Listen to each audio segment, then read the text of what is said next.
I just installed this radiant heat in one afternoon to keep my floors nice and toasty over the cold months. Now I want to tile over this, which will be my first time. So I need to download myself how to do it. So hold tight. Turns out the secret to longevity isn't the tile, it's the mud or the thin set. It must be ANSI A118.15 rating on a bag of high quality polymer-modified thin set. Repeat after me. Polymer-modified. Before a single tile drops, your floor has to be dead flat. Any dips or bumps create air pockets, and air pockets lead to cracked tiles and grout failure. So this is the time to check the levels now, otherwise we're going to pay for it later. Okay, starting with water at the bottom, which is about 10 cups, and half the bag for about 20 square feet space. So we're mixing to heavy peanut butter consistency, and the tip here is to let it rest for 10 minutes. This allows the polymers to fully activate so the mortars can actually handle the thermal expansion, and then after that, mix again to form a stiff peak. Then I started playing with my tile placements, ultimately deciding to start from the center and going outwards. Then started with my threshold, thinking that that would be my anchor going forward to align everything.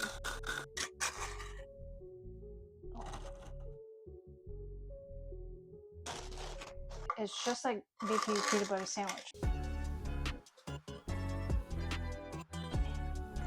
Ouch.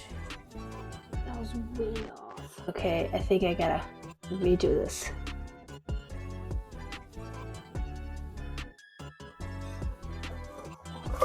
Second time is charm. Mommy is a mess right now. Oh, wow. I really thought I was going to finish yesterday, but halfway through I realized that that was not going to happen, and my only goal was to use up all the mortar that I mixed so I don't end up with a bucket full of dried mortar. But I am determined. I have the perimeter to finish up, which is a lot of cuts, but I can do it.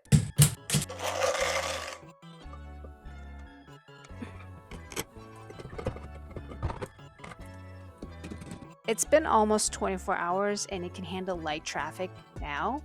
I can start grouting, but I can't turn the heat on, otherwise it might steam the mortar and that could lead to some devastating consequences, which I don't want. I do have this small area where mortar dried between the tiles, so I need to dig this out and clean up before I grout. It's only on this area, but the rest is not so bad. I'm using Bostik Dimension. It's a glass-filled premixed urethane grout. And I'm sure you're thinking, oh, it's urethane, it's gonna smell or off-gas when the heat kicks on. The short answer is no. This stuff is water-based, low VOC, and once it cures, it's basically a flexible solid, making it elastomeric. Now, if a single toe touches this floor before the 2-week cure, we're gonna have to have a very serious family meeting.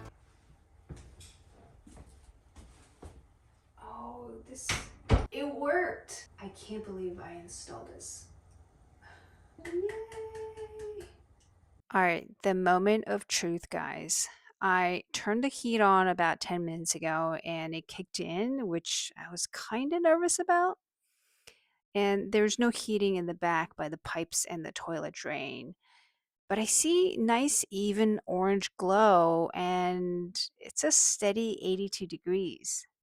Okay, the hard work definitely paid off and I am so super happy how it turned out.